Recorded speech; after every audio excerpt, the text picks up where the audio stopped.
this should be brief. All these media outlets talking about the 2017 iPad have been saying that its primary new feature is its price tag. At $330, this is the cheapest an introductory iPad has ever been, which hopefully means it's only gonna go down from here. And of course, everyone has their own list of complaints. I shall list them to you. No Apple Pencil support, no smart keyboard, no laminated display, no 4K camera, no stereo speakers, and the worst of all, no rose gold. But you know, I like to tack on there's no camera bulge either. Apple is putting all those pro features in a higher priced iPad. Personally, I think this makes a lot more sense. If you are willing to spend $99 on a stylus or $170 on a keyboard, you're probably okay with spending $600 to $1,000 on the iPad itself. There's absolutely no denying that the iPad Pros are completely better iPads, but as I've said in the past, they are not turning around sales for Apple. So this is the new approach. Now, I can't speak for all of your guys' environment out there, but in the tiny town of Oroville, I already know 3 people who have bought one, which is more than any other introduction of an Apple product I've ever seen. Even the iPhone, it usually takes a month or two before I see friends with the new one. But with this, people saw the price tag, they knew they wanted a new iPad, and they bought it. Literally like days after the release. And these weren't, you know, tech people. These were just casual users. My mom was using an iPad Air 1. She wanted something with more storage that ran faster because hers was slowing down. A friend of mine's grandma who was using an iPad 2, not an Air 2, an iPad 2. And of course, this is incredibly outdated. Battery sucks, display sucks, not getting the latest operating systems. And also another close friend of mine who wanted split view multitasking and picture-in-picture because he was on his Air 1. Are you starting to notice the trend here? People are really okay with basic upgrades like this as long as it doesn't set them back that much. It's kind of hard to get people excited about something that has all these great new features, but you're gonna pay like $800 for it. Then they're like, yeah, that's cool, but I can't do anything about it. When people see a low-priced iPad that's a little bit better than the one they have, they're like,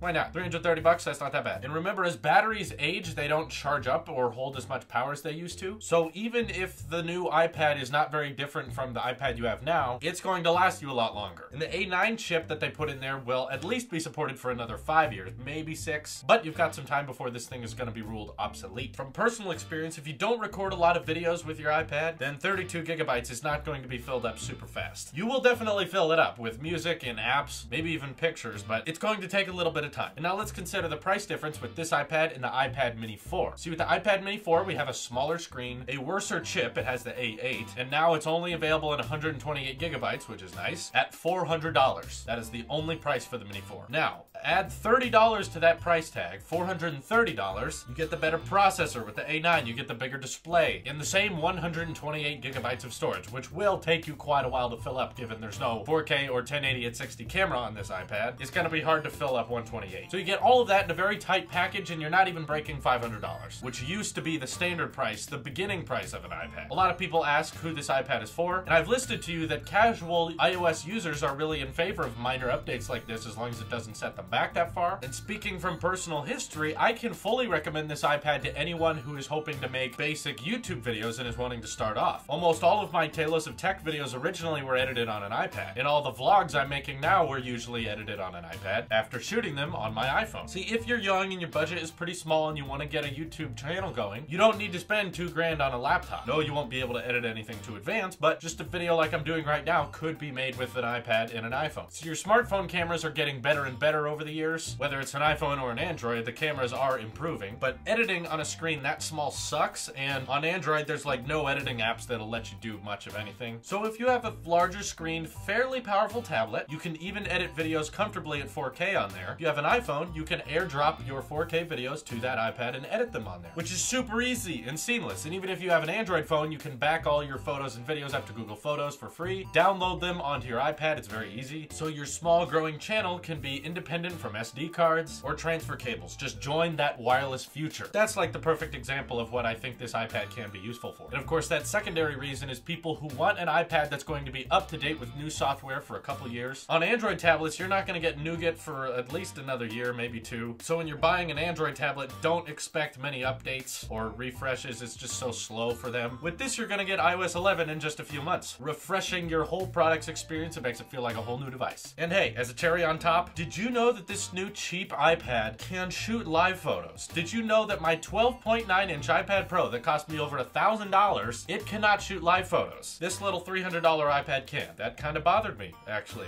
I was kind of ticked about that. So when you get yours, you can make fun of me on Twitter and say, haha, I can shoot live photos with my iPad and you can't. And I'll be like, you suck. I'll just get real jealous. So overall, I'd like to give this iPad fairly passing grade, so I'll say A. I'm not gonna give it the A+ just because it's not an overwhelmingly unique product. Pretty basic, it's by the books, but not bad at all. What it wants to achieve, it achieves well, which is being cheap and user-friendly. This is your Apple Sheep here, and I will see you in the next one.